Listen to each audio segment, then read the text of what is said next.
God. I mean, like if the ladies know she don't look good outside. I'm sorry. That's not for me. I'm a real African guy. And Are you saying that you know you gotta look good, and for those of y'all who know you don't, you know what I'm saying?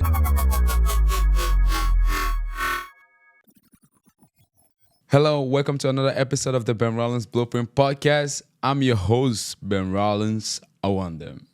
Today's gonna be a great episode. We're gonna be talking about a lot of interesting things, including relationship. I have a great guest with me today. He's the co-host of the Dark Reunion and Jesse podcast. The podcast is available on Spotify, Apple Podcasts, and all the streaming platform. He's a semi-comedian, very interesting guy, and he's no other person than the one and only Kyle Brown. Mr. Kyle, how you doing today? Shout out to the introduction. I'm doing well. I am blessed and highly favored. I can't complain. How you doing? I'm good, man. That's good. I like that. So how's life like today? I would say life is pretty good. Mm-hmm. We definitely go through like different challenges every day, but I woke up, I'm blessed. I had a car, a means of getting to here, and I made it to the Ben Rollins podcast, and I never thought I'd be on this screen to talk to y'all or to you. So thank you once again for having me first and foremost, but I would say life is good. First of all, I appreciate you for coming to the Benrolinsblueprint podcast. I appreciate you for making it, and it's an honor having you on the show. Benrolinsblueprint, I don't think you understand. I wouldn't have missed this podcast for nothing. And when he gave me a chance to come to the podcast, the day I was actually supposed to come, somebody had hit my car. I had a whole bunch of damage. I was not in a good place, and I was also trying to figure out how I was going to be traveling to and from. It was snowing out here too, so it was a lot of different things. But we made it. Yeah, we made it. We here. Yeah, finally. Thank you very much. And hey, guys, you're gonna enjoy this. Just get ready, and make sure you're sharing, like, subscribe. Thank you very much. So, Kyle, coming back to you, Mr. Kyle, how was it like growing up as a kid? I would say as a kid, I had a pretty regular childhood for the most part, but I would still say that it was a very fortunate one. I grew up in a 2-parent household. Shout out to my mom and dad. Shout out to y'all if y'all get to see this episode. But I would say that at least for me, is a privilege because a lot of people don't get the chance to have 2 parents, let alone sometimes even one. And they may have gone through like either unfortunate accidents or just different circumstances where they didn't get both. But I was blessed enough to have both parents in my house. And I also had an older brother of 4 years. His name is Ja. Shout out to him too. Shout out to Ja Brown, the whole Brown family. Hey. Yeah, like that. Like you said, a lot of people are not fortunate enough to have both parents, and sometimes people want to have a dad. Sometimes people want to have a mom, but they don't really have the opportunity. And if you look at the landscape, like I've said in my previous episode, you're gonna notice that the fathers are not at home, the dads are not home. So being in that situation and having your dad being with you and growing up, seeing him as a role model, that's pretty impressive. So growing up as a kid, were there some life principles that your dad or your mom instilled in you at a young age? Well, because I had both, I could tell you about both. We'll start with my dad and show some love this time. So I would say some of the privileges of having a father in the house, let alone having a father, but a great father, almost best dad in the world, especially in my family anyway. Yeah. Having my dad as my dad, shout out to you, Willie Brown, and Rowanda Smith Brown, all y'all, everybody, you know what I'm saying? And Ja Brown too, got to shout him out by name. Anyway. So having my dad in my family, first and foremost, my dad was already like, the big father for everybody, even the cousins, nephews, nieces, uncles. Everybody goes to my dad as like the spearhead temple for all guidance and like wisdom and anything like that. Yep. But having him as my father, getting to grow up as his son, but also as an observer to everything that he was doing while he was gone, because my dad's really big in the political community and the business world as well. Mm-hmm. Getting to see everything that he was doing and how he managed, balanced, and continue to contribute to his family while also maintaining everything that he had as an individual, I would say that he did a fantastic job. And getting to see how he carried himself, how he dressed, and how he taught me and my brother to dress, from whether it was sneakers, jeans, and t-shirts that my mom was bringing in, because my mom had all the style, but when it came to like dressing up, putting on like an actual dress shirt, tying your tie, getting a suit, making sure your shoes were clean, actually polishing your stuff, and ironing clothes. That was all my dad for real. So Got you. shout out to him for that. And then talk about my mom. I would say that my mom is completely amazing, but in every aspect too. Because my mom, she was somebody who also was going to work. My mom professionalizes in teaching, but she was also somebody who wore a million different hats. Like she was an artist. I have tons of art of hers in my house that I get compliments on every time somebody's here. They're like, "Oh, this is some really amazing artwork," and then I'd be like, "Oh, thanks, my mom made it," and they'd be like, "Oh, wow, really?" And I'd be like, "Yes, my mom made every painting that's in my house, with the exception of the ones that I eventually started making and hanging up too." I got you. Yeah, and she even has her own like refurbishing furniture, carpentry, and several other things, and she has put physical work into even like the maintenance and upkeep of like my actual home in Florida, from the yard to the garden to the pools and everything else. Most of that is her, even like from scratch, like chairs made, lawn furniture, all of that. Got you. I like that. I know your mom and dad are going to be proud of you. And I want to put you in the spot now. Oh, okay. All right, let's go. Growing up, who was your role model? Is it your mom or your dad? You know, I ain't scared. It's all right. If I'm being honest, I would say it bounces back and forth, because I can't really say and give a whole bunch of credit to either one. But if I'm gonna choose my mom. Oh, really? Yeah, I'm gonna definitely choose my mom. Why? And I'm gonna air it out right now. I'm gonna choose my mom specifically because, and mainly off of these here.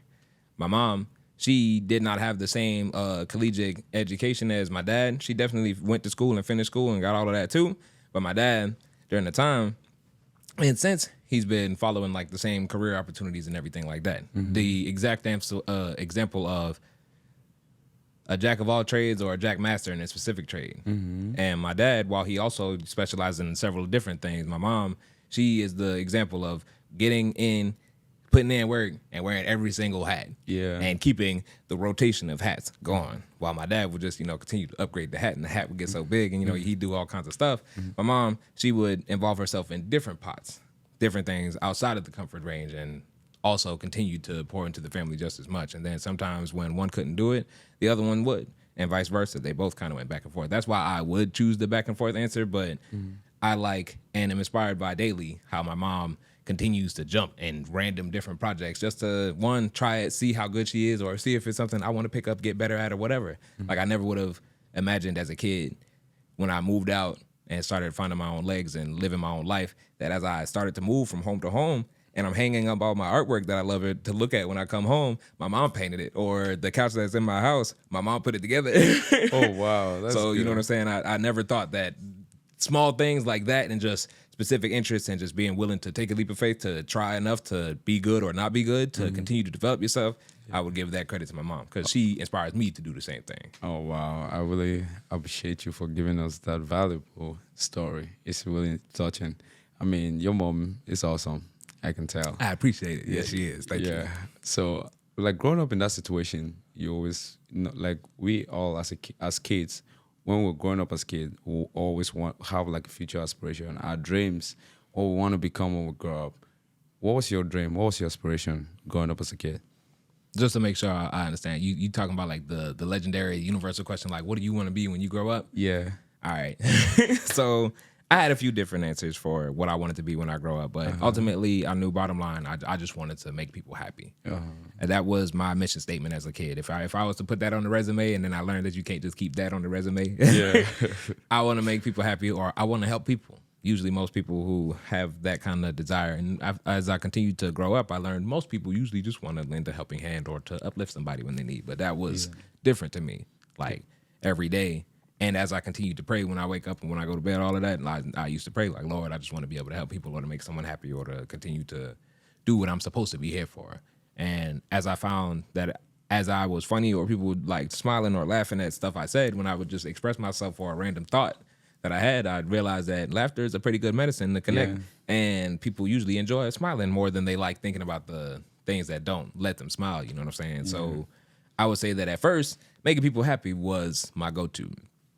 But as I discovered to, pay more attention to myself instead of others, and I started focusing on like, all right, you want to make other people happy, but what is it that you get happy from? What do you want to do? Like in this amount of time, where do you see yourself? And I didn't really start seeing that until I want to say like middle school. And even now, still, that's still my dream job is to be a video game designer or to work with PlayStation in their headquarters in San Francisco. Oh wow! And they only have like one location, and it's in San Francisco, California, and I have to move out there, and that's the only reason I would ever move out there. So if you're looking for me, I'm looking for you.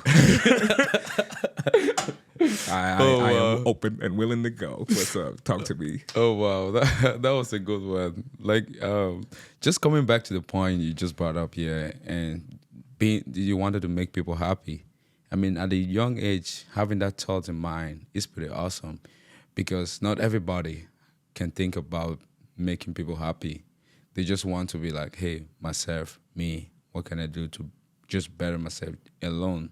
And I mean, it's not like I'm saying thinking about yourself is a wrong thing, but having the ability to think not only about yourself but other people is a really great thing, because now as a kid you're thinking about, oh, how can I make people happy? And when you're going out there or you're going to school, your mind or your brain is at a different level. You're not thinking the same way the other kids are thinking. You're thinking, how can you improve the experience? How can you improve, solve problems, whether it's in your class or around you, any problem around you. It makes you unique and different in a way. And making people laugh. Everybody want to laugh, bro. Everybody want to laugh. And the most important thing people say today is that they want to have is what? Money. Mm-hmm. Have you noticed when you say money, you smile? Say money, let's see. I don't even have to say it. I even thinking about it, I just get a big old cheesy smile. But money, yeah, yeah. People always want to smile, and just smiling makes you, gives you hope for a better tomorrow. Mm-hmm. That's what I feel. And just like you, when I was growing up too, I just wanted to make people happy too. So we share similar interests. And when I thought of it, I was like, just when you make someone smile, even though they might be facing some tough challenges in life or encountering any like difficult moment, just smiling gives that person hope and belief that tomorrow is better. Because it sometimes it's difficult to smile. It takes a certain level of skill and talent to make someone smile. Mm-hmm. Some people think it's easy, but they cannot do it. Sometimes you see, like me, I can just like start laughing or smiling, and without saying anything, and all of a sudden you see someone smiling. And when they're smiling, they'll be like, Ben, it's contagious. Yeah, they'll be like, Ben, you're not funny, but they're laughing. but they laugh. I'm like, what do you mean then? I didn't do nothing. I didn't do nothing. Yeah. and you just start cracking up. Yeah. So yeah, that's a really good one. And when you left you left your mom and dad, and you went to college, I believe. How was life like in college? Going to FAM, Florida A&M University. Shout out to them, number one HBCU. Argue with whoever you want to, but me. Don't come for me. Outside of that, I would say it was definitely an experience. One that I would encourage everybody who has an interest to go to college. You should definitely go, even if you decide that you don't want to stick it out or see it through all the way through. Mm-hmm. And knowing that most people fight for the chance to go to college and just to live their lives not having gone, I'm very grateful to both of my parents for pushing me and my brother not only to go but to graduate as well. Because even once you get there, it's not even as easy just to make it to the degree. You have to like actually improve, go through the journey, learn who you are, learn what you're learning, learn what you can't. And my experience from going to college, starting to with my brother, because I mainly went to FAMU because I was exposed to their culture and what the life was like, because my brother went before me. Oh, gotcha. And he was an athlete. He went there for football and started finding life outside of football. And once I started paying attention to him and the things he was paying attention to, because he used to just be like mainly into sports and predominantly football, everything, and to the point where he was going for NFL journeys or maybe even coaching or something behind the line so he could lead people the same way in the sports industry that other people do. But watching him grow up and then start to establish different interests, I was like, okay, if this was strong enough to show him life outside of sports and stuff, I'm willing to see what the culture is like. And then as I went to orientation, because I saw in the previous episode that the ratio of the ratio of women to the male ratio for 16 to 1, yeah, FAMU not competing was 18-1 by the time I was actually about to be a freshman and stuff. So I'm not gonna sit here and act like while that might not have lent some influence to my decision, I'm also be open and admit that I wasn't even talking to women like that. My confidence was super low. I didn't even have the strength or the gumption to talk to 18 women a month, let alone talking to anyone that might just walk by. And I was really inspired by the School of Business and Industry, the number one business school in the country, several time awarded everything. And I didn't actually discover that they had the number one school in the country until after I changed my major. Like initially, having exposed to you already that I was interested in being a video game designer. Yeah.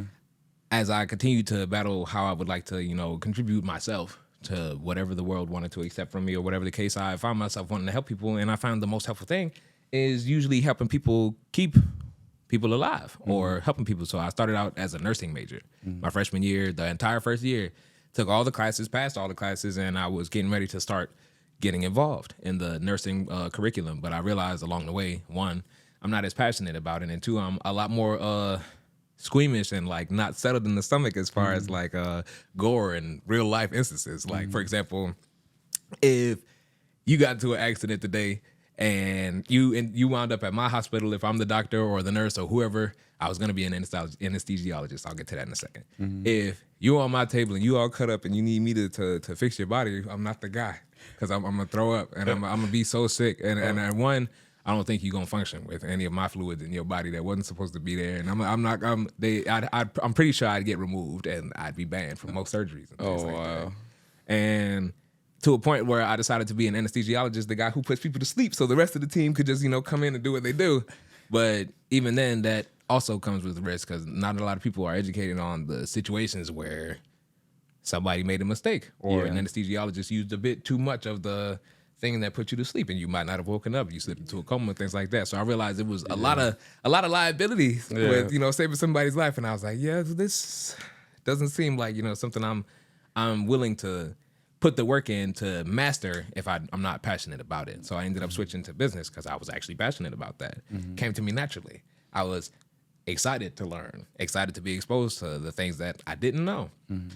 So that is what influenced my decision to switch to business major. But for the most part, I was really just excited, one, because it was HBCU. I got to see what it's like for an educational institution to have people like me, like-minded individuals at that, and people who look like me every day to experience different things and just go through regular life. And then half of the time when I was growing up in middle school or high school and things that people weren't really interested, let's say like video games, anime, cartoons, and the shows that I didn't really care for that I avoided and stuff, I find tons of people like me that don't like that or don't watch any of the extra stuff or like just cartoons, or for people who don't go outside or play video games, or even people who go outside every day. If you're going outside to get lit, stuff like that, there's somebody or a group of friends that you would probably fit. And I found tons in every endeavor. So I'm happy with that. And I still have those friends to this day. Oh, wow. That's good. That's a good one. So like being in that situation, were there any challenges you face? What do you mean? Elaborate. Like, some people when they're in the college, they have challenges, whether it's like financial challenge or fitting in a culture or having friends or anything.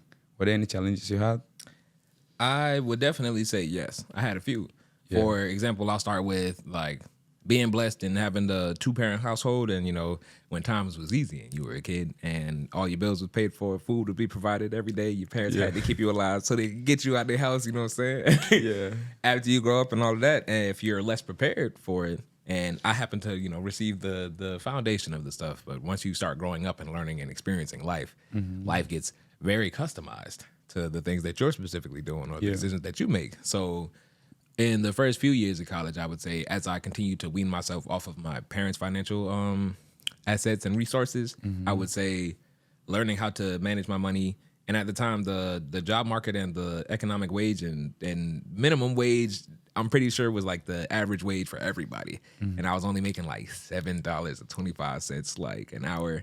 Even with 40 hours a week, I only managed maybe like $200 to $300 every 2 weeks. And I wasn't motivated or educated enough or successful enough, because I still applied to different places to keep the cycle going, to apply for different opportunities or to think outside of the town, because I also didn't have a car and I had to kind of remain local to balance going to school, paying for the classes and things like that. So scholarships and the grants that I was getting definitely helped out. Oh, got you. Yeah, at least that helps out a lot. Just having scholarships, and you don't really have to take everything out of your pocket and in-debt yourself, and before you realize $100 and something thousand in student loan. But anyways, coming back, I want to make this thing spicy now. I want to get into relationship. Okay. Relationship. Have you ever been in love, buddy? I have. What was your first relationship? Was it in college? Yeah, actually. I actually did not have like a first girlfriend or any kind of like partner relationship for real successfully to say like, yeah, this is my person, or I have actually made it this far in the talking stages and stuff like that. My first girlfriend ever in college, freshman year. Oh, wow. Yeah. So how was it like having a girlfriend? Having a girlfriend for the first time?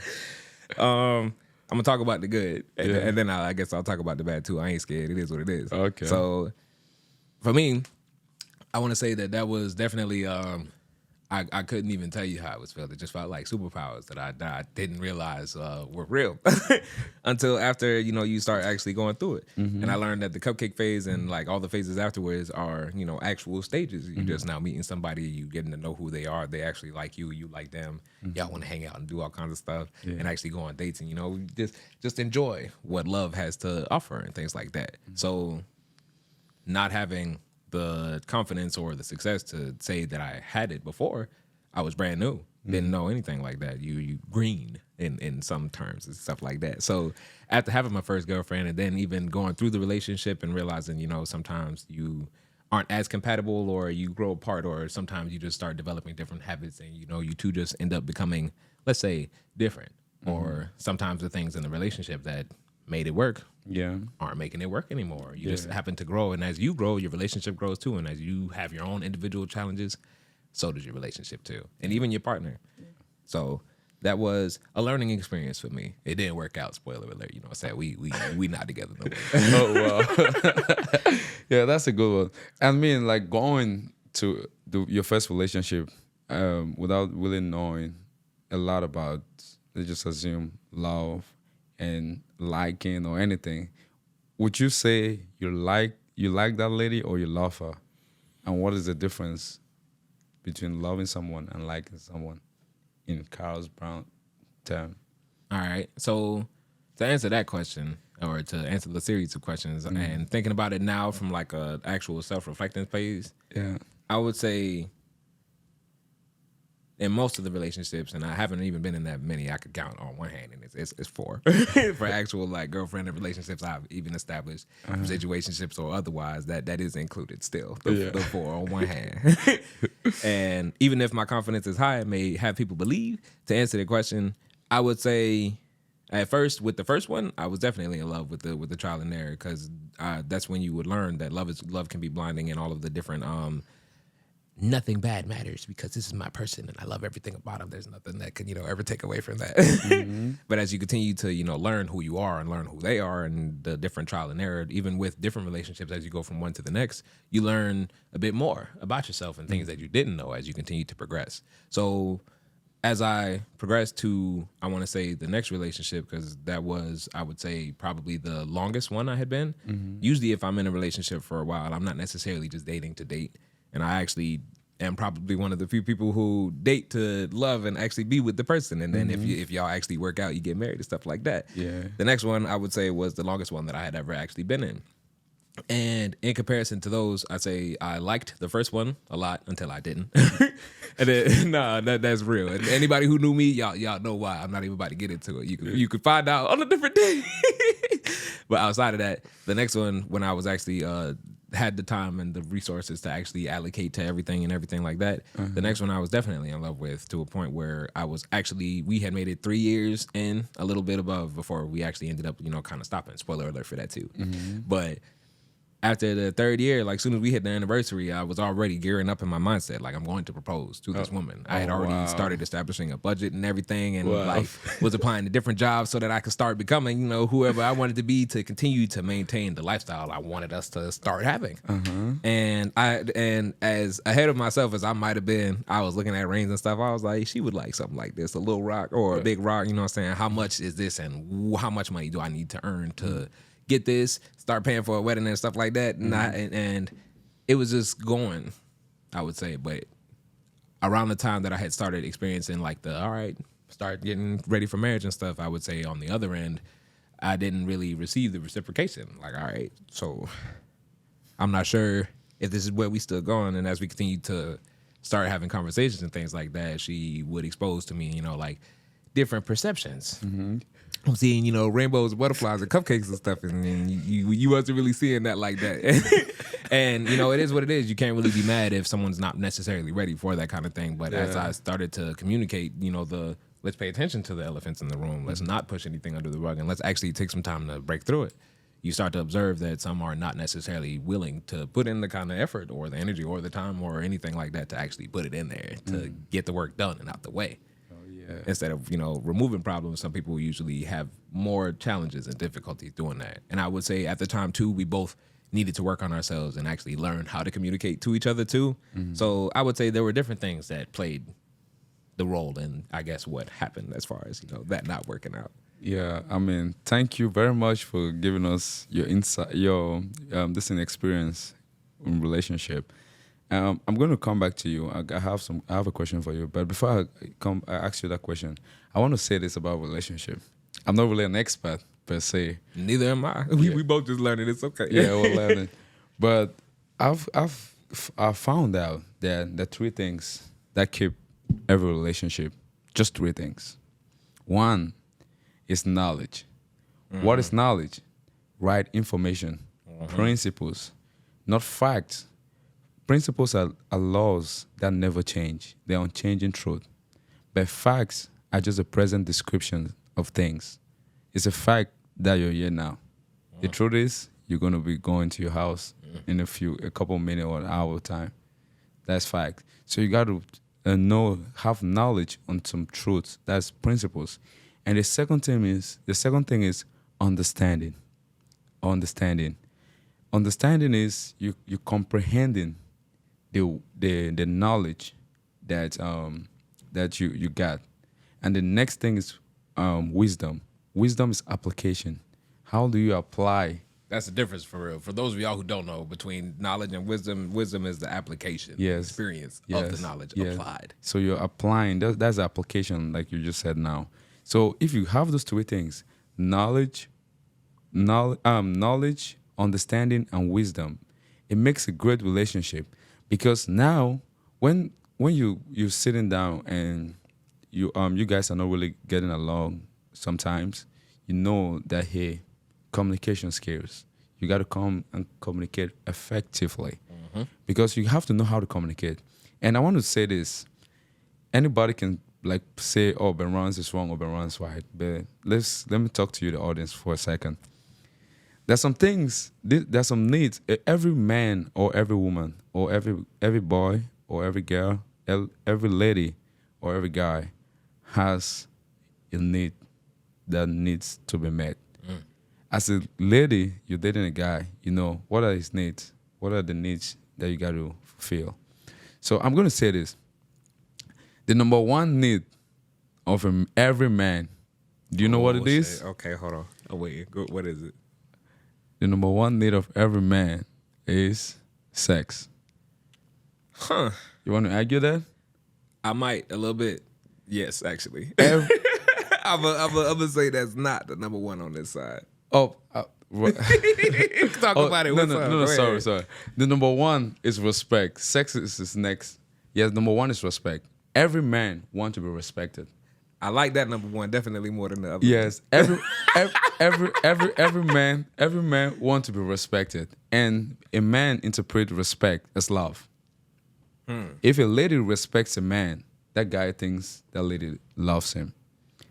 And the second one, like I said earlier, was sex.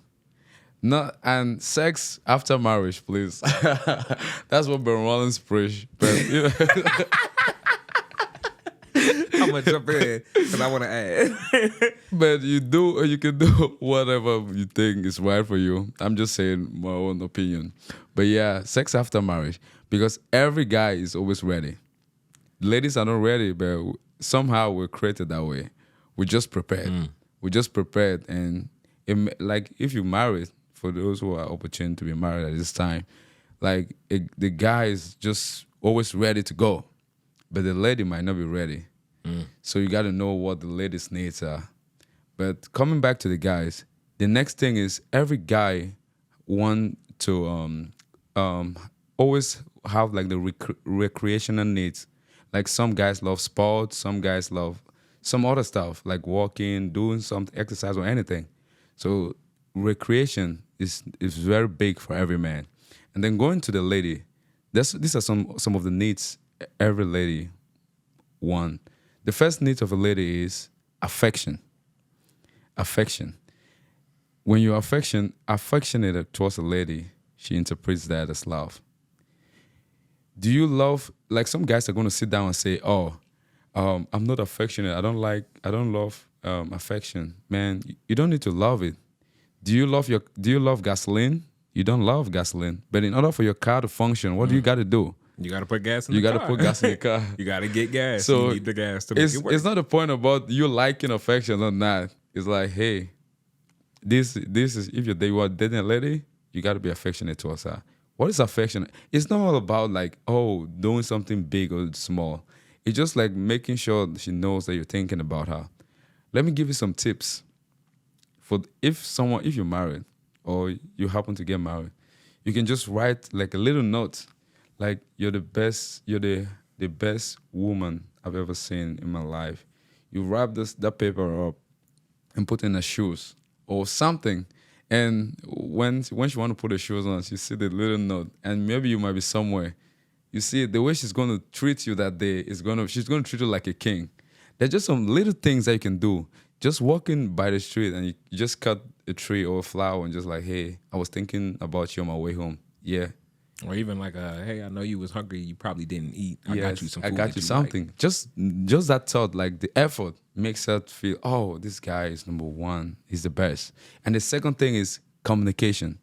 Every lady want their husband, their boyfriend to talk to them. They want to feel that connection. And sometimes the ladies don't put themselves in a position where the guy can actually have that conversation. Because talking for a guy is a real thing. Not every guy have the skill to talk to a lady or just have a conversation. The thing is so difficult. So as a lady, you got to understand that if the guy, you got to find what the guy needs or the guy love doing. If it's recreation and stuff, like he love watching sport or something, just meet him watching sport and then start asking questions. Like, I don't understand this thing. What is this guy doing? What's this lady doing or something? And then he's going to explain to you and you're going to have a conversation. That's how it is. So when it comes to like love and relationship, you got to find the needs of one another. Like what's the guy's needs? What is the lady's need? And then try to meet those needs. For me now, like back before I didn't know what love is, but now my own definition of love is not a feeling. Love is a decision to commit and meet another person's needs for the rest of your life and expect nothing from them. That's love. That's why you see me, I don't really use that word like ignorantly. I see. Yeah. Before I want to go into something and know like, hey, I'm ready to meet your need for the rest of your life and expect nothing from you. So that way, even if things go south, like you're just doing this, you're doing it from a good side. Yes, you chose. It's a decision. People think, oh, love is just a feeling. That little jinky emotion you feel like, oh, I love this person. He's so cute. Or she's so pretty. And then you have that picture in mind. And then you go into that relationship thinking, you're just going to have that lady or that guy.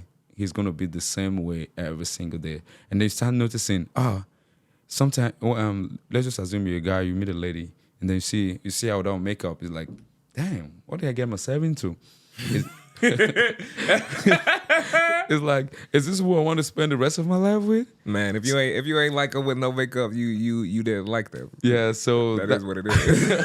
that's what it is. You didn't appreciate what was on the inside. Yeah, so when everything came off, it's over with for you. Yeah, y'all, not him. Yeah, so people just go for the outside look. They don't really go to check the content of their character, and that is, for me, that's the superior thing, because meeting someone is not all about just the physical look. I mean, physical look. Everyone, I'm attracted to beautiful ladies. I'm just gonna put it out there. I mean, I'm gonna say most ladies are beautiful. Let me just say all ladies are beautiful. Nah, it's all right. You said it. They're gonna rewind, and you're gonna specifically hear it. He said most. He said most. Who would you say is an example of a not beautiful woman? Then? Nah, I'm gonna repeat it in the mic so y'all can hear me. Ben Rollins on Benrolinsblueprint. What would you say makes a woman lack qualities and beauty? The content of her character. Okay. Yeah. If she looks pretty outside, but on the inside, she don't have like a good character, for me, she's not pretty. I mean, even though like the outward appearance always attract most guys, I mean, that's one aspect. But that's not what would bring you to the content of the character. I mean, like if the ladies know she don't look good outside, I'm sorry. that's not for me. I'm a real African guy. And are you saying that you know you gotta look good, and for those of y'all who know you don't, you know what I'm saying? Stay in your lane. Is that what you're saying? Stay in your price range. I'm gonna say this. They will say a guy for every lady. So I just got, everyone have the spec. You know, I got my relationship spec. Okay. So I'm gonna go with mine, and I like that's some. I mean, let's not go into that. At the end of all of that, we gonna know that there is somebody out there for everyone. Yes, but Ben Rollins said he could tell if you're not for him. That's the same way you could tell that we might not be for y'all. Yeah, but coming back to you, we've said a lot of crazy stuff, but anyway, that's all. That's some good stuff. We spoke the truth. Yeah. Go ahead. Yeah, your relationship. What did your first relationship teach you about relationship as a whole? Because you were going into the first relationship, I would say naive in some sense, because you don't really know about some of the things that to expect, or like, hey, how you gonna act if your girlfriend wants this and you don't have, like, what are some of the things you can do to handle the situation effectively? So what were some of the lessons you learned from that relationship that took you to the other one, and to the other three, I'm going to say, strong and this thing more informed and equipped to handle every situation or any challenge that arises? Okay. I can answer that question. And I'll even tie in some of the things that you mentioned earlier as far as like what some people would consider the universal acceptances of what they expect from relationships or love in general. Yeah. And how sex is usually for men usually assumed to be the number one. Yeah. Except for unless you meet like an actual occurrence where somebody is not as concerned about sex as you might have thought. And I've been that gentleman in a lot of the times where people usually, I'm assuming I'm talking to them just because they're cute, or I'm trying to have sex, or trying to do something physical. And half of the time I'm really just practicing, speaking to other human beings, talking to girls for the practice, so I can stop the sweats when I have to go write somebody up at work or anything like that. For the most part, I would say the first relationship at least taught me that when I didn't have the confidence to believe that I was attractive enough to be considered cute by another woman or another human being for that matter, other than my mom, who would tell me I'm the most handsome gentleman on the planet, it exposed to me that my worth was a little bit higher. I looked a lot better than thought that I looked in the mirror. You know what I'm saying? Other people think I'm cute, and I thought that I was kind of funny looking. Plus, I used to be really fat. I lost like 73 pounds last year, and I've been on a lose the weight that I had as a kid. I was so large. but I was not in charge, not one bit. So having finally gotten a girlfriend, especially in college, in a community where there's 18 to 1 and everybody is competing for mating dances and other stuff like that, everybody going to party and to hook up with people, and I'm not necessarily looking for any of that. I was really just kind of, vibing, trying to make friends and actually, start doing stuff outside just to experience and get involved in some communities and stuff like that. So for me, after having gotten that first relationship and then having stuck in it out, even when, because the relationship failed after the first year, but I was with that person, specifically the first one, for like 3 years because of the commitments that I was committing to. Because even though I didn't necessarily love you anymore or anything like that, I was still invested in seeing you grow. I wanted you to continue to grow and actually succeed. I wanted to see it with my own eyes and things like that.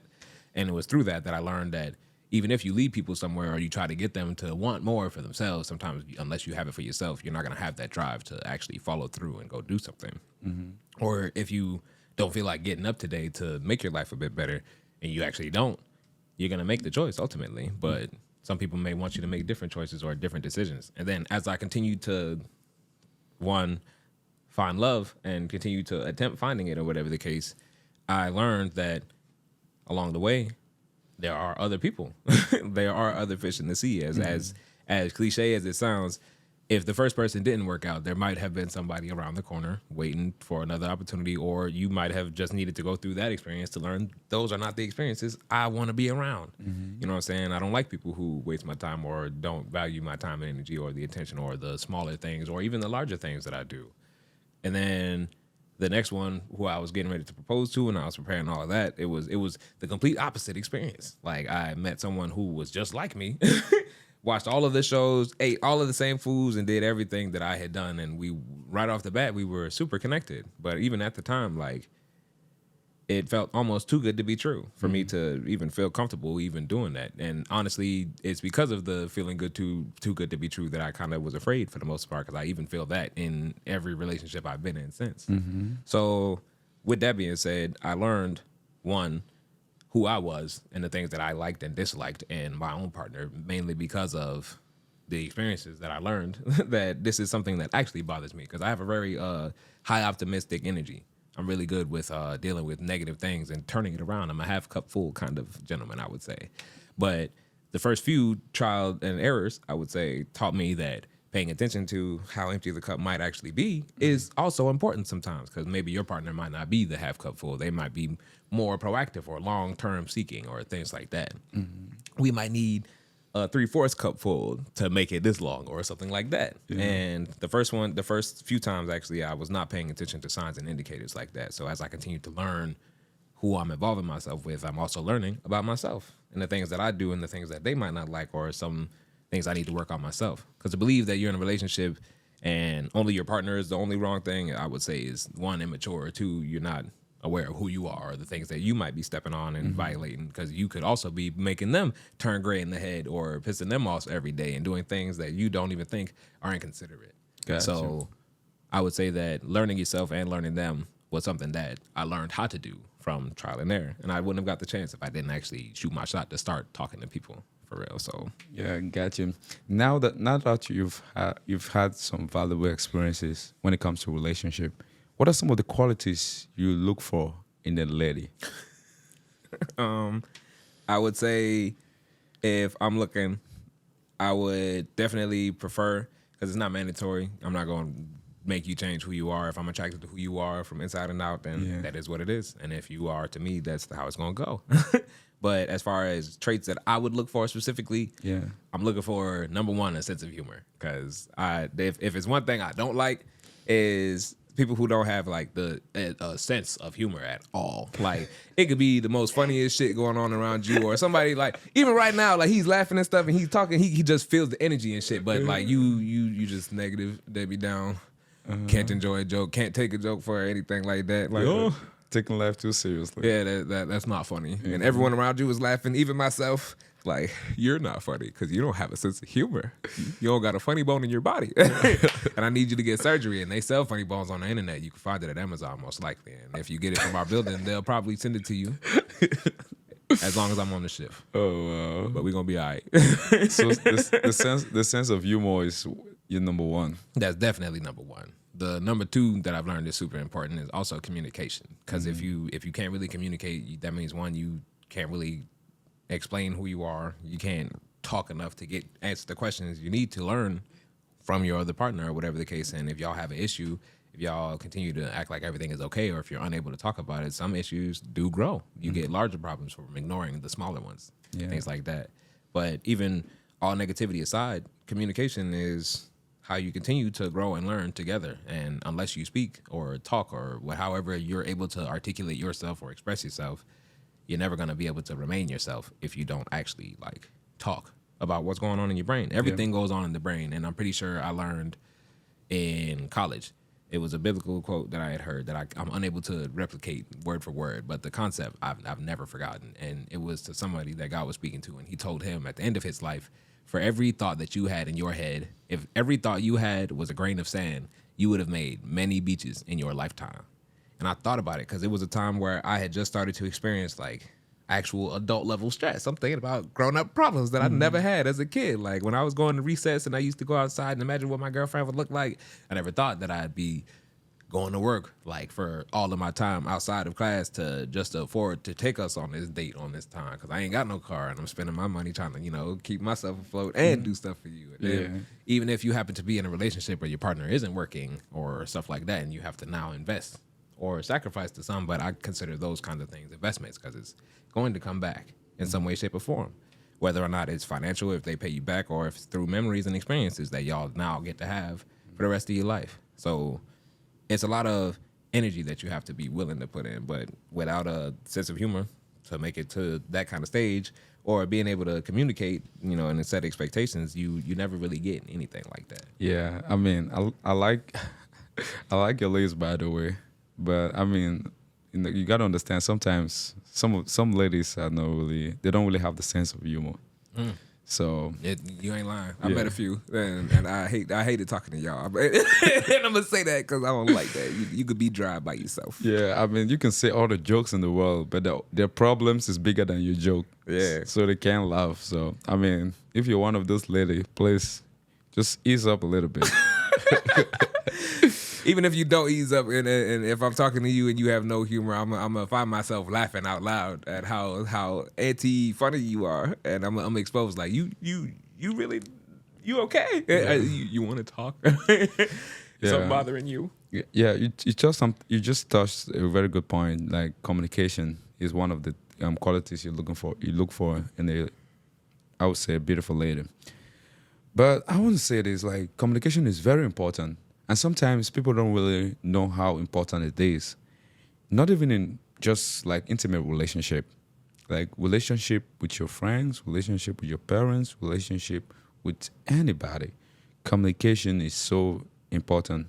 Because when you communicate effectively, you kind of get a sense of who the other person is. And you understand them better. But if you just assume that, oh, he's okay, or everything is he got everything figured out without really knowing the stuff in detail, sometimes it makes the person feel like you don't really care about the person. And you as a person too, you just like, I don't really know much about this guy and I'm assuming everything and you're just moving on. But when you're communicating with the person, you kind of understand who the person is, the strengths and the weaknesses, and seeing how the person's ability can come and help the team. Because I believe teamwork makes the dream work. But you cannot have a solid team without knowing the abilities of the individual ability of your team members.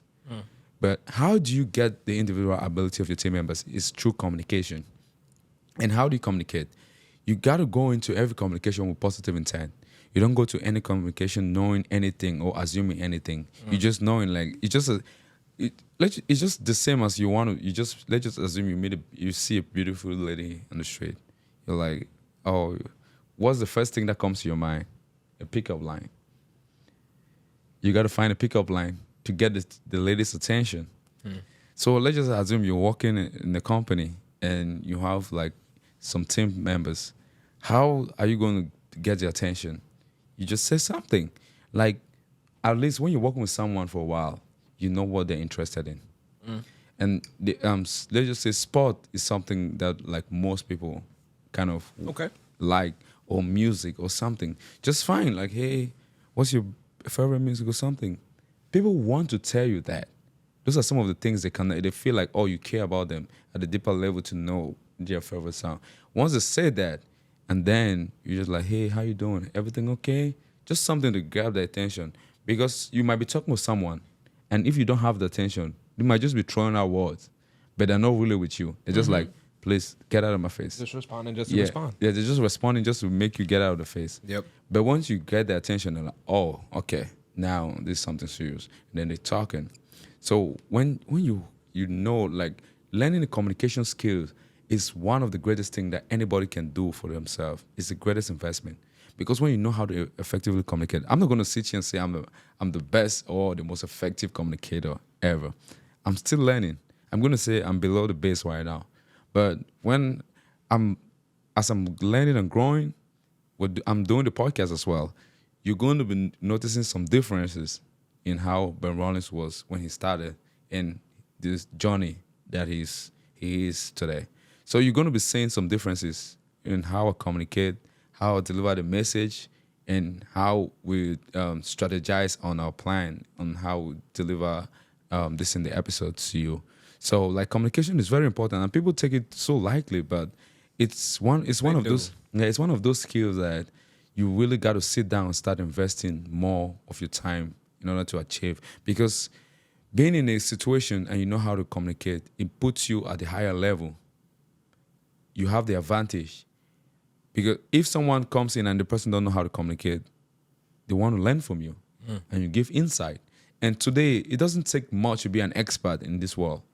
Not at all. You just got to invest in, and like you just A bit of time and actual practice. Yes, pick one skill. Just pick one and say, oh, I want to be an expert in this skill. And just give yourself time. You're not going to be an expert in one day. It's going to take time for you to become an expert. You just say, I want to become an expert. Let's just say in communication, in leadership, what have you, anything. And you said, I'm going to learn one thing a day to improve myself in this area. Just one thing. It don't got to be too much. Just pick one thing. If you can do 3 or 4 or 5, Something small. that's fine, yeah. Do one thing a day. In 10 years, trust me, you're going to be an expert in that field. Might not even take that long. Yeah, but it takes consistency and it takes effort, discipline in order for you to achieve that. It's not just going to happen in a blink second, but it's going to take time, investment, and energy, and being consistent in that field. You don't got to do. It's not everything that you love that you're going to do. There's some things about your job that you don't like. Yep. But you got to do it to make sure everyone is in agreement and making sure everyone is doing the stuff to put the company first. So even if you say you're passionate about, let's say, business, it's not everything about business you like. There's some things about business you have to do in order to like go to the next level. So I want to come back to you, Mr. Kyle Brown. We've touched relationship, but I want to say this: are you in a relationship now? I am. So what are some of the things that you took from your previous relationship that you're using on your present relationship? And give a shout out to your baby girl. Go ahead. I would say, hold on, repeat the question just so I know the foundation of how I'm supposed to respond one more time. So my question is this. Yep. What are some of the things that you learned from your previous relationship that you're using, that you took to this relationship you have now? I would say that through my previous experiences, I've learned how to love myself first and foremost, because I also didn't really know much about myself as I continued to evolve. Because there comes a lot of times in most people's lives where as you continue to evolve, there are some chapters of your life that you might have enjoyed a bit more than maybe a period of time here and there. Outside of that, learning who I am day to day, but in my current age and where I'm at now with what I'm doing and where I'm going, I would say that took a lot of practice that I wouldn't have received the help before this current relationship, I would say. And I will also add that it was nice to be accepted as I am currently. And not to say that nobody has ever accepted me before or to say anything like that, but through practicing actual commitments and attempting love and actually trying to find it and giving yourself to somebody else, but not like for your own purpose, but for the sake of actual matrimony and things like that. I would say that through the other attempts and even the gaps of when I was getting ready to propose to trying a new relationship and even the one afterwards, I would say that I learned where I was lacking as a man or even just a boyfriend or a partner and stuff. And I also, through that, learned how much time I was wasting through either myself or on behalf of my partner from things I wasn't doing, intent I didn't truly have, the discipline that I didn't have at the time to better my situation and shit like that. So I would say everything has been educational. As you continue to go, you continue to learn not just about your partner, not just about yourself, but just about life. Because sometimes you could go your whole life and be exposed to a whole new world, quote unquote, by Aladdin, by whoever you're dating, and they could have been brought by an entire different lifestyle that you might now be integrated in. And you, whole time you grew up thinking that grass was green, you might have learned that your neck of the woods didn't really have a lot of grass like that. You know what I'm saying? Or even a tree or a few flowers, anything like that. Yeah, that's so true. I say that to say I'm grateful for all the love I've ever received for however long, however short, or whatever the case.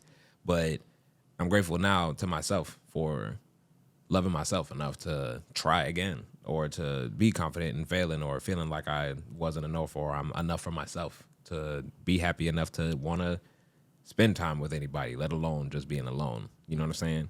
Because there were definitely times where I felt like I wasn't enough, like I wasn't good enough, smart enough, rich enough. At a time, the one who I would say that I was going to propose to, I was learning information from our peers and our circles and stuff that she was unhappy with me because I didn't have a job that was good enough to, support both of us. I didn't have a car. And there were several other struggles that I was still in the process of overcoming. And I had roommates at the time. And at the time, like not even a year later, within that same year, actually, I got a car. I got a new job, making way more than I ever did, had my own spot, and several other things that lined up.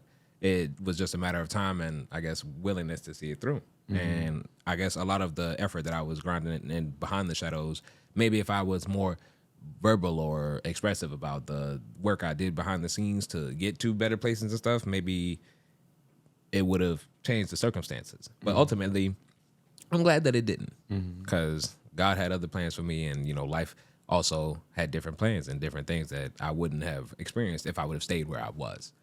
So if I didn't go through not being good enough or not feeling great enough to learn that I was good enough in somebody else's eyes, or maybe I just needed to improve on having more time and attention, or maybe I was kind of lazy and needed to get back up.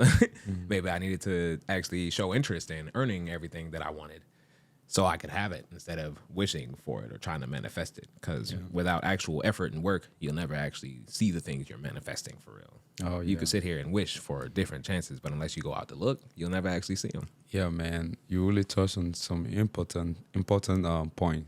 But I want to say this. You just said you love yourself more now. That is really, really great, and that's the greatest thing everyone can do for his or herself. Loving yourself, because loving yourself is a great thing, and being able to understand who you really are and the stuff you like and the stuff you really want to do makes you at peace with yourself, because you're not trying to fit in Yeah. all the time. You're not trying to put your insecurities on the other person.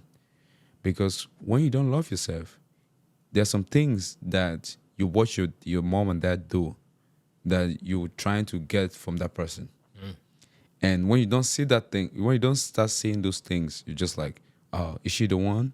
Is she the real one? Because now you're trying to, they're trying to make that lady replicate what They're not. Yes, what they don't know how to do. A lot of the feedback that I end up hearing just from people expressing themselves on the internet or social media, or even some of my friends who just happen to be venting every now and then. Yeah. A frequent complaint that I've heard is for women, men always want to date their mom.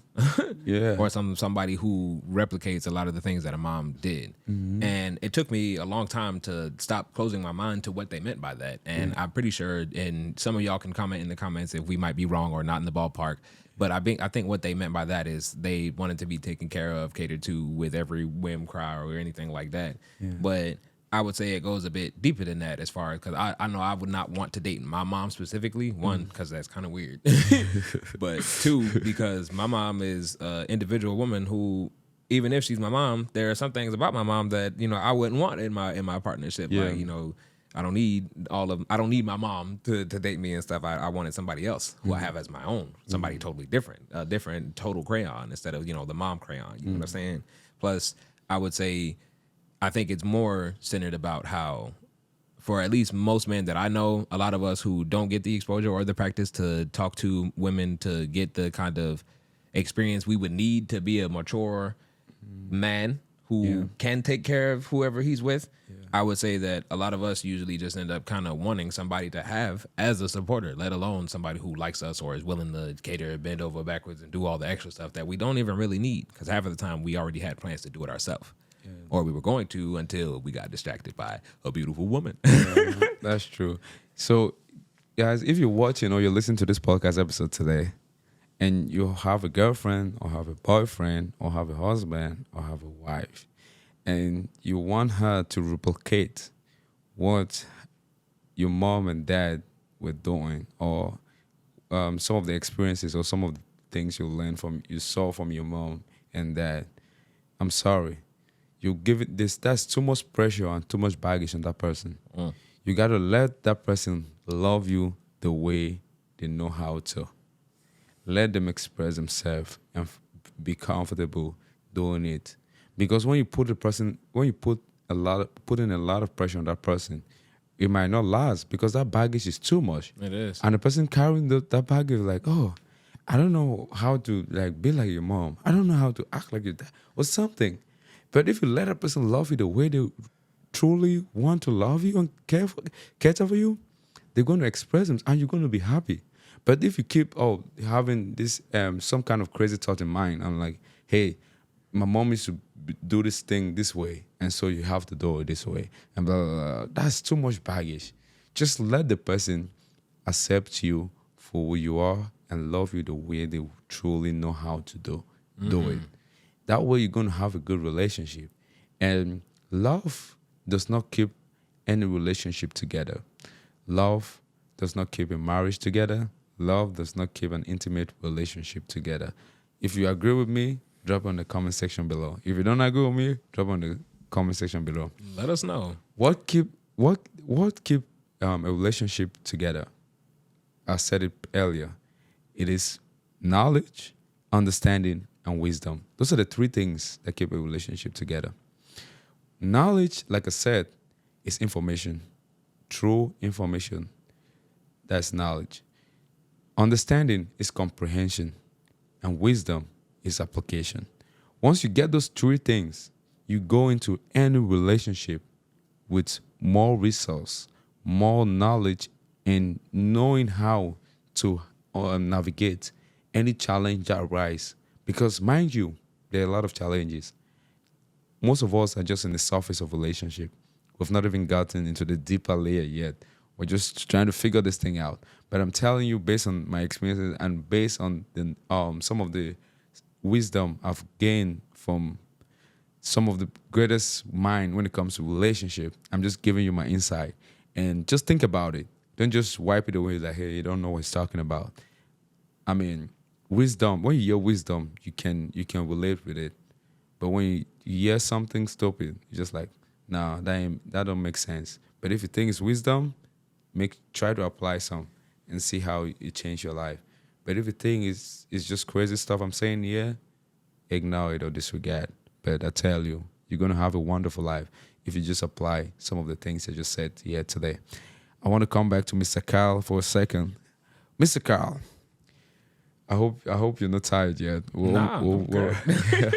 If anything, I'm just kind of dissecting and digesting everything. And I before he sets me up with whatever he about to do, I'm gonna add in, because it's very important for everything he just said. Even if it's not connecting right now, it might make sense a bit later. And for most lessons, I'm pretty sure that we all continue to learn. Mm-hmm. Sometimes some stuff goes over our head, but as your head goes higher and higher into the clouds as you continue to grow up, some stuff does come back full circle. So, you know what I'm saying? And even if you don't know how to love or haven't experienced a love like this or whatever the case, sometimes you might have to teach somebody how to love Oh, as well. yeah. You That's definitely true. have to actually show them, like, I don't like that. I like when this happens, or in situations like this, I would prefer that you tell me or show me some kind of way, or discussing like love languages, physical touch, and all the extra things that people usually assume. Like, for example, how earlier, before we, readjusted the list, sex was at the number one desire for all men. And I'm pretty sure if we took like a survey and asked 100 women like Steve Harvey and says, where do you feel like sex would fall on the men's priority list? I'm pretty sure they would definitely say it's number one. And I'm not going to sit No, here and it's act not like number one. we don't care about it, because while some don't, some do. And it is what it is at the end of the day. But you'd be surprised to find how communication could lead to more opportunities where you would be exposed to a mindset where sex is not the number one thing on my list. Yeah. If anything, for me, it's probably like maybe a mutual earned trust, or a safe space that I could just exist and just be myself. I don't have to impress you or try to look cute. I'd rather, just wake up. I don't have a haircut today. Do I have to worry about my girl finding somebody else being more cute than me because they go to the barber, or, stuff like that. Nice to be known to like have my own. You know what I'm saying? You can teach somebody what you like, so that way they're not just guessing or trying to provide it without knowing what you actually need. And I feel as though that would only come with communication too. So you have to you have to know what you want, to know what you need, and all of that extra stuff. And even if you don't, it's okay to find out. But if you're not willing to be willing, then you're not going to be willing to do it. Yeah. Insightful wisdom from Kyle. Hey Kyle, now that you have this wisdom and understanding, the relationship you are in now, is that your wife? No. Very recent development, actually. Was super surprised, real hesitant about it. Had different reasons to, but yet here I am. Shout out to you, Stink. So you're not gonna take it to the next level? I like to take my challenges day by day. We like to see how things go, and you know what I'm saying? If you make the draft, you're going to make the draft, and if life goes, then life will go. I know God has plans for me, and I have no idea what they are, and as far as either one of us, it could be up in the air. But all I do know is if things continue, you know where my brain is at. I'm not really out here just to be out here, or I'm not outside, as people like to say. I might leave the house for a little while, but I expect to go back to the house, you know what I'm saying? Yeah. Yep. Oh, got you, man. Got you. Oh, that's a good one. At least, is there anything you want to add on relationship before I move to the next thing? To be honest, I don't really have anything to say, at least to answer the question, because I went into this one kind of not expecting anything. To be honest, I haven't really been expecting anything since I was getting ready to propose. And it was then that I had learned that there was a lot more to be learned. I wasn't prepared for, a lot of stuff. And then after going through like several different stages of heartbreak, because that comes with, relationship failures or relationship lessons, which I like to feel they are, because not everything is a failure. Sometimes the separation ends up being better than the locked in staying together. Yeah. And most people, at least some people, I'm gonna say, because some people end up staying too long and going through different like circumstances. And I'm blessed to say that I have not experienced the worst or put anybody through the worst of anything like that. And if you feel otherwise, I'm sorry. And I'm not talking to all of y'all. I've only been with a few people, so don't act like you know. So with that being said, like I just feel as though there's always love that can be found, but sometimes love is where it is, and it's important to hold on to and enjoy it and just appreciate it while you have it, whether you feel like you got it or not, because sometimes you never know that you had it until after it's gone. Yeah. Yep. So before we wrap up the relationship topic, what's love to you? If someone was to ask you define love in your own words, what are you gonna say? I would say, because you spoke on a bit of it, but mine, I guess, was a bit custom, because mine kind of differed. For me, love is a little bit of the feelings, the little cupcake of butterflies and stuff, you know what I'm saying? All of that will come, I would say, if you can feel it. It might not happen to the way you expect it, but I would say for me, love is partially commitment for sure, because whether or not you actually want to be with somebody, you're still committing some kind of way to this person that you're entertaining, giving attention to, or doing other stuff like that.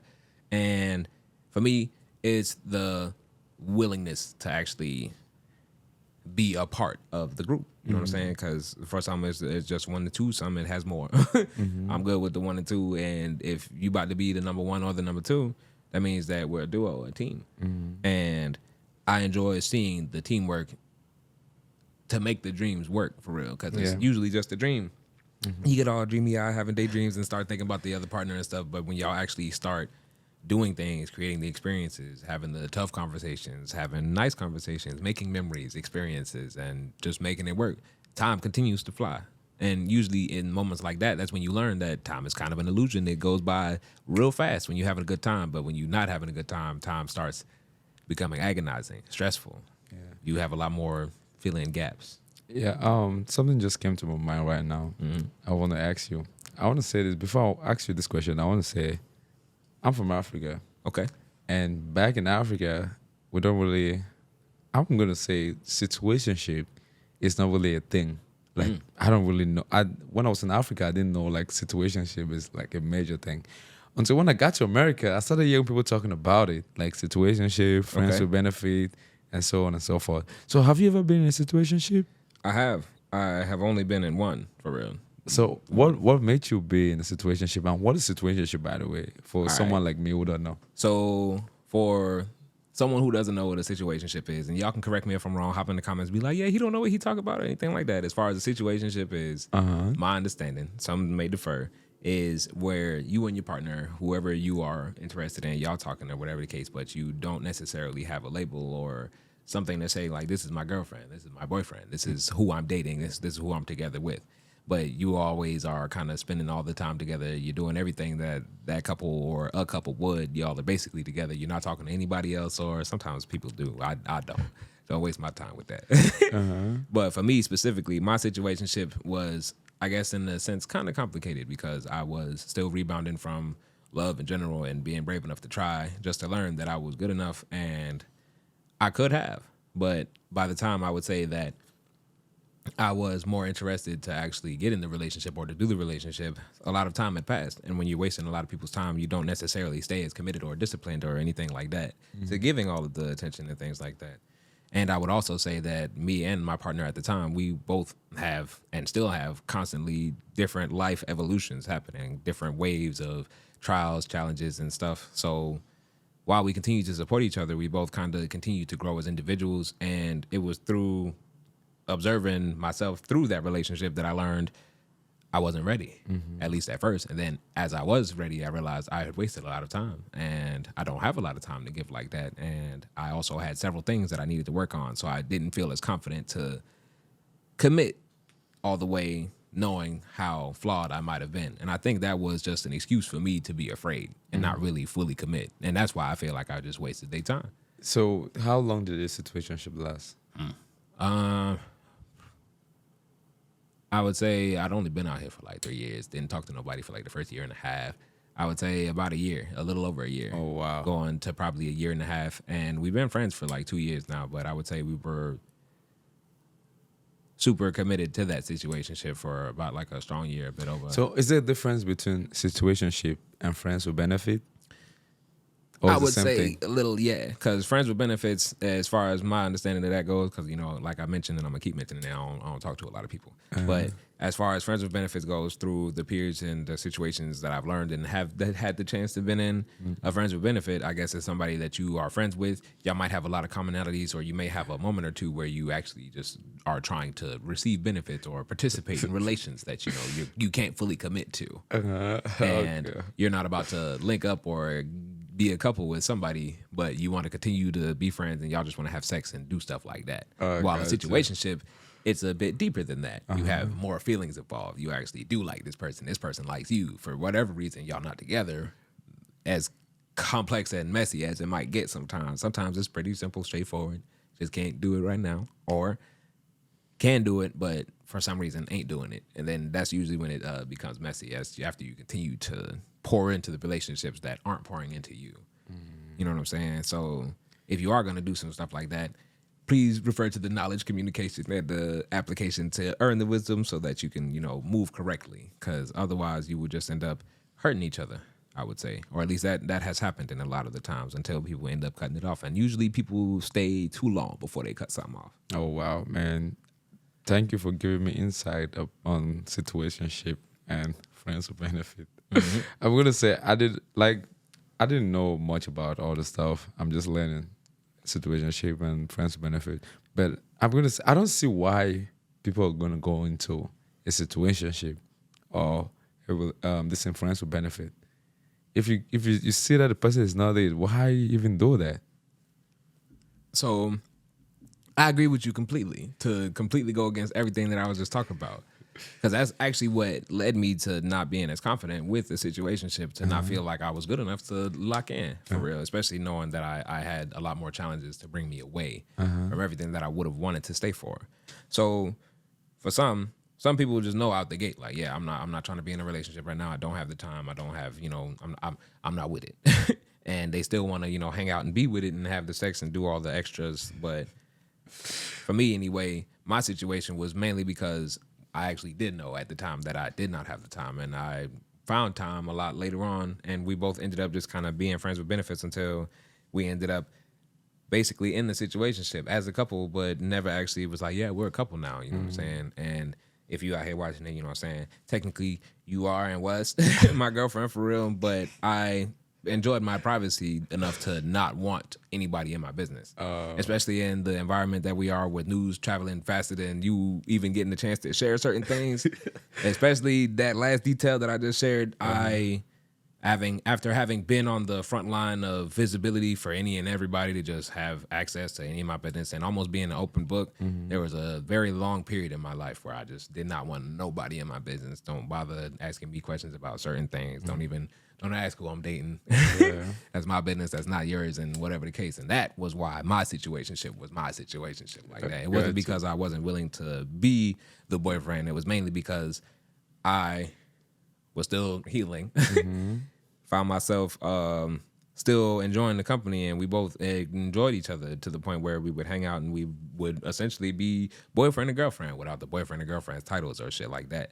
So I also, having that in mind, I was practicing more so of, all right, I need to learn how to be me, how to be a friend, and how to be, from the bottom up, because I had already gone down the route of feeling love, feeling it work, and, setting myself up to actually go down the route. And I felt that like several times throughout the way. But usually I would be overshadowed with my own overwhelming doubts, moving off of previous experiences and stuff like that, that led me not to feel as confident to try again. Or a circumstance would happen that would either change my outlook or something like that, or even just a different perspective could make you feel a bit different. So, that's good. Are you going to get into any situationship or a friends with benefit in the future? Or you think you're done with that? I was never really somebody who signed up for that kind of thing. You know what I'm saying? I'm gonna stand on, if I like somebody and I like you like that, I actually like you. I want to put time in, and we could see how it goes like that. But as far as dating and how life can be a little bit different than expected sometimes you end up single, and whoever you're interested in is not as interested in you, and you might end up being friend zone but with benefits. So I'm not gonna sit here and say I know how my life is gonna go and I'm gonna be with one person for the rest of my life. Fingers crossed if that's how it go. But you know what I'm saying, all I'm gonna say is I've learned a lot through my relationships to know what it is that I want out of a relationship, and I'm not necessarily looking for sex or any of the more physical things. It's more so of like I want to have somebody who understands me. Yeah. Even when most people have misunderstandings or they make assumptions like that, I need my partner to know what actually happens. Like, nah, he would never do that, or nah, he don't feel like this. He most likely feels like this because usually after something like this, he does these things. You know what I'm saying? Time and experience invested. Oh yeah, man. That's a good one. Round of applause for Mr. Kyle. Yeah, clap it up for me. Yeah, good job. Mr. Situationship. Just kidding. Hell no. Lord. Oh, okay. Let's transition. We're almost running out of time, but let's go to this and some of the challenges you face as a manager. You work for Amazon now. Mm-hmm. So what are some of the challenges you face as a manager? Damn. As I've seen all the other episodes and stuff like that, I'm a choose to focus on like the specific Kyle Brown challenges. Yeah. Like that. So I've been a manager specifically at an Amazon for like 3 years, and I would say as a college hire, it's definitely been a journey. A lot of day ones, because the phrase is treat every day like it's day one, and every day is day one. And despite having like a routine and everything's supposed to be set as like a foundation, sometimes it's not actually like that. And at the time I came to my building, I'm pretty sure it was a struggling building. We were like bottom of the scoreboard, coming in like last in region or the last 20%, bottom percentile. And now we're at the top, leading the network sometimes even.